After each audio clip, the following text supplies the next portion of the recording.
مرزا جی کہتے ہیں بھائیوں، قرآن حکیم میں اللہ تعالیٰ نے سورہ مومنون کی آیت نمبر 53 میں ارشاد فرمایا اعوذ باللہ من الشیطان الرجیم بسم اللہ الرحمن الرحیم، اگلی امتوں کا ذکر کرتے ہوئے کہ انہوں نے اپنے نبیوں کے جانے کے بعد ان کی تعلیمات کو کس طریقے سے ٹیمپر کیا اور آپس میں فرقوں میں بڑھ گئے۔ فَتَقَطَّعُوا أَمْرَهُمْ بَيْنَهُمْ زُمَرًا، پس انہوں نے کاٹ دیا اور پارا پارا کر دیا اپنی جمعیت کو۔ اللہ کی طرف سے جو حکم آیا تھا اس کو توڑ دیا۔ کُلُّ حِزْبٍ بِمَا لَدَيْهِمْ فَرِحُونَ، اور ہر گروہ اس بات پر خوش ہے جو اس کے ہاتھ میں ہے۔ تو وہ سب لوگ اس بات پر خوش تھے کہ اگر ہمارے اندر کچھ خرابیاں موجود ہیں تو ہمارے پاس یہ ایسڈ بھی تو موجود ہے۔ اور سیم اینالوجی اس امت کے اندر بھی آ گئی جس کی پریڈکشن امام کائنات سید الاولین محمد رسول اللہ صلی اللہ علیہ وسلم نے پہلے ہی فرما دی تھی۔ اب یہاں ذرا سمجھیے گا بات کو۔ مرزا جی نے یہ جو ابتدا کی ہے اپنی اس ویڈیو کی، یعنی اس کے اندر مرزا جی بظاہر پچھلی امتوں کے حوالے سے بات کو شروع کرتے ہیں کہ جی وہ پچھلی جو امت تھیں وہ آپسی تنازعات اور اختلاف کا شکار ہوئی۔ انہوں نے مرزا جی کا ترجمہ فَتَقَطَّعُوا أَمْرَهُمْ بَيْنَهُمْ زُمَرًا، پس انہوں نے کاٹ دیا اور پارا پارا کر دیا۔ کس کو؟ اپنی جمعیت کو۔ ٹھیک ہے، اللہ کی طرف سے جو حکم آیا تھا اس کو توڑ دیا۔ کُلُّ حِزْبٍ بِمَا لَدَيْهِمْ فَرِحُونَ، ہر گروہ اس پر خوش ہے جو اس کے ہاتھ میں ہے۔ اب یہ مرزا جی یہاں تک بتا کے وہ کہتے ہیں کہ اگر ہمارے اندر کچھ خرابیاں موجود ہیں تو ہمارے پاس یہ ایسڈ بھی تو موجود ہے۔ مرزا جی نے تاثر یہ دیا ہے کہ وہ فرقوں پر ہٹ کر رہے ہیں، وہ بظاہر فرقوں پر ہٹ کر رہے ہیں۔ آپ سمجھے ذرا اس بات کو۔ پہلی چیز تو یہ ہے مرزا جی یہاں فرقوں پہ ہٹ کر نہیں رہے۔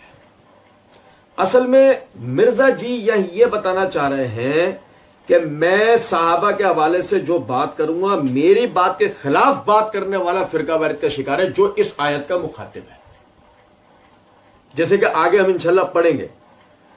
انہوں نے یہ بات کی کہ ابتدا میں سنی شیعہ دڑاڑے کی بحث کی ہے، یعنی کہ مرزا صاحب اس آیت کو ڈائریکٹ سنی شیعہ اختلاف کی طرف لے کر گئے۔ بارہ آپ سمجھیے گا، اس طرف ہو کے بیٹھے۔ یہ میرے ہاتھ میں تفسیر ابن کثیر ہے۔ تفسیر ابن کثیر کی یہ جلد نمبر 3 کا صفحہ نمبر 458 پہ اسی آیت کی تفسیر کرتے ہوئے حافظ ابن کثیر رحمۃ اللہ علیہ فرماتے ہیں کہ فرمایا کہ تمہارا یہ دین ایک ہی دین ہے، ایک ہی ملت ہے، یعنی اللہ وحدہ لا شریک لہ کی عبادت کی طرف دعوت دینا۔ اسی لیے اس کے بعد فرمایا کہ میں تمہارا رب ہوں پس مجھ سے ڈرو۔ سورہ انبیاء میں اس کی تفسیر و تشریح گزر چکی ہے، امتم واحدتن کی۔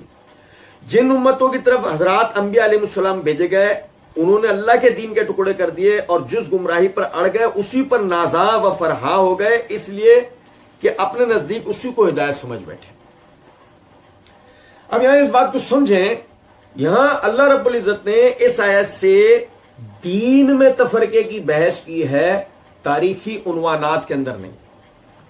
یہاں اللہ رب العزت نے دین میں تفرقے کی بحث کی ہے، تاریخی عنوانات کے حوالے سے نہیں۔ آپ دیکھیں مرزا صاحب کی عیاری، مرزا صاحب صحابہ کرام رضوان اللہ علیہ مجمعین پر تاریخی حوالہ جات کی روح سے کریں گے اعتراضات۔ اسے تسلیم نہ کرنے والے کو مرزا صاحب تانا دیتے ہیں فرقہ واریت کا، اور مرزا صاحب اس پہ آیت وہ پڑھ رہے ہیں کہ جس میں اللہ رب العزت نے دین میں تفرقہ کرنے کو حرام قرار دیا ہے، تاریخی واقعات کو لے کے نہیں۔ کتنا فرق ہے بات کا۔ سننے والے کو بظاہر یہ لگتا ہے مرزا جی نے بالکل صحیح آیت پڑھی ہے اور مرزا جی نے بالکل صحیح فٹ کیا ہے کہ یہ علماء یہ دین کو چھپا لیتے ہیں، دین کو بیان نہیں کرتے، گویا کہ یہ مرزا صاحب کے معنی میں بیان کردہ لولی لنگڑی تاریخ کا اگر علماء یا ہمارے لوگ ذکر نہیں کر رہے، مرزا صاحب اس کو کہتے ہیں اختلاف کرنا۔ کتنا فرق ہے اس بات کا۔ مرزا جی نے یہاں پہلے تو یعنی آیت وہ فٹ کی ہے کہ جس آیت کا تعلق دین کے اندر اختلاف کرنے کے حوالے سے ہے، تاریخی عنوانات کے اوپر نہیں۔ پھر یہ دیکھیں کہ شاید یہ کہا جا سکتا ہے کہ حافظ ابن کثیر رحمۃ اللہ علیہ کی اپنی بات ہے۔ میں یہاں بتا دوں مرزا جی آگے اس چیز کی طرف توجہ دلائیں گے کہ میں سلف کا فہم بیان کروں گا۔ اس کا مطلب یہ ہے کہ قرآن اور حدیث کی عبارات کا وہ فہم تو نہیں چلے گا جو مرزا صاحب یا میں بیان کروں گا، فہم وہ چلے گا جو سلف نے بیان کیا تھا۔ ہم نے قرآن کی آیت میں اپنا فہم نہیں بتایا جو